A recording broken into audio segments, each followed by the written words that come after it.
Can you please share a little bit of the history of Ghetto Classics, how it was formed, and the purpose for creating this incredible organization?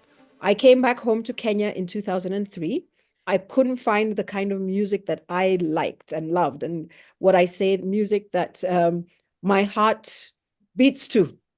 Africans were not as involved in it as, say, they are today. At that time, my story is that while trying to create the world that I wanted, so a few more concerts, introducing art music to a larger audience, and it should be available whether or not you have money in your pocket. It should be there for everybody to choose from. And so that was the journey. I came across a priest who ran a community center, and he invited me to teach music to 14 students who sang at the Catholic Mass every Sunday.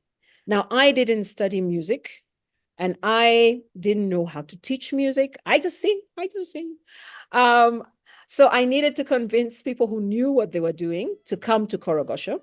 And if you knew what Korogosho looked like, that wasn't an easy task. The dump site, landfill is right behind us. It's associated with a lot of crime. I convinced somebody called Levi Wataka, and we started teaching singing to 14 kids. And that is what has grown into Ghetto Classics, that has 1,500 students today in various centers around Kenya.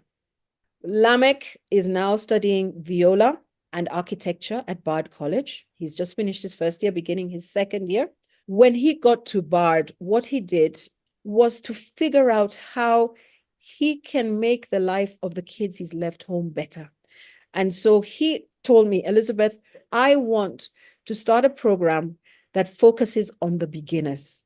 How can we bring awareness of getting involved to help not only your organization's mission, but to help the students that are, just wanting a safe space to create and hone in on their craft to flourish in their artistic spaces? For my kids, definitely in terms of needs, is better teaching. We teach in an unusual circumstance because, their lessons under a tree. The trumpets are right next door to the violins and there's no soundproofing. And so finding a way to teach more and better. So having partnerships and opportunities for our gifted musicians to play at a much higher level. So exchanges, having people phone in and give Zoom classes, listening. I don't know how it would work, but where people can hear music at a very high level from a very young age, Mm. and not until they're older and have their own phone and they can YouTube, but have a way that our program can have listening instruments. I can say that every single instrument is played by at least 5 people. Mhm. For the older ones who are trying to become professionals, I lend them instruments until they're able to get their own. But by lending them an instrument, I am taking away from the younger kids. So instruments are a big thing, but also cash, just cash to pay the tutors, keep the doors open. But from the kids' point of view, exchanges would be wonderful. Elizabeth, it was a pleasure speaking with you, and Thank yeah, you. Thank you. It was a pleasure speaking with you too. thank you. Thank All you. right.